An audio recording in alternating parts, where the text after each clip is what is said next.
Masalah kesehatan akibat infeksi yang mungkin terjadi pada telinga. Dalam berkomunikasi dan beraktivitas sehari-hari, kita sangat mengandalkan panca indera yang kita miliki. Terjadinya masalah pada salah satu indera bisa menyebabkan masalah dan rasa tak nyaman. Pada telinga, terjadinya masalah pendengaran bisa sangat mengganggu kita dalam melakukan komunikasi. Walau begitu, sangat mungkin terjadi infeksi pada telinga akibat hal yang kita lakukan sehari-hari. Kondisi infeksi di telinga ini biasanya meredam suara yang masuk melalui saluran telinga ke bagian tengah dan dalam.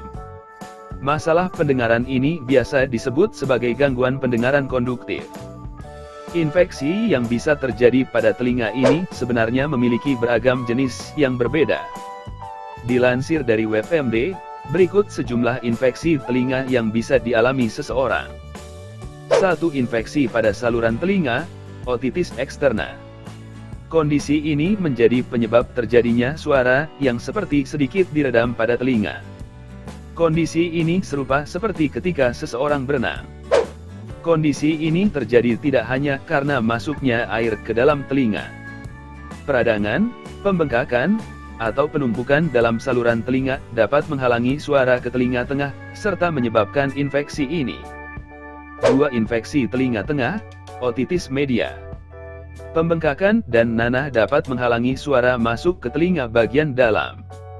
Kondisi ini sendiri dikenal sebagai infeksi telinga tengah atau otitis media. Kondisi telinga yang tidak diobati ini bisa menyebabkan kerusakan permanen pada struktur telinga tengah, yang menyebabkan gangguan pendengaran permanen. Walau begitu, untungnya kondisi ini cukup jarang terjadi. 3. Cairan di ruang belakang gendang telinga, otitis media dengan efusi. Masalah telinga ini bisa terjadi baik dengan disertai atau tanpa infeksi. Penumpukan cairan di ruang belakang gendang telinga dapat meredam suara atau memblokir telinga bagian dalam. Tumpukan cairan di bagian gendang telinga ini biasanya bisa hilang dengan sendirinya. Walau begitu, gendang telinga juga bisa mengalami kerusakan ketika cairan telinga tengah mengalami infeksi. 4. Infeksi virus pada koklea, organ sensorik utama pendengaran. Infeksi virus yang terjadi pada koklea bisa menjadi penyebab terjadinya gangguan pendengaran secara tiba-tiba. Infeksi ini bisa terjadi akibat virus yang juga menyebabkan flu dan pilek. Kondisi ini bisa menyebabkan terjadinya masalah pada pendengaran. Kondisi ini perlu mendapatkan penanganan yang cepat untuk mencegah terjadinya masalah lebih lanjut.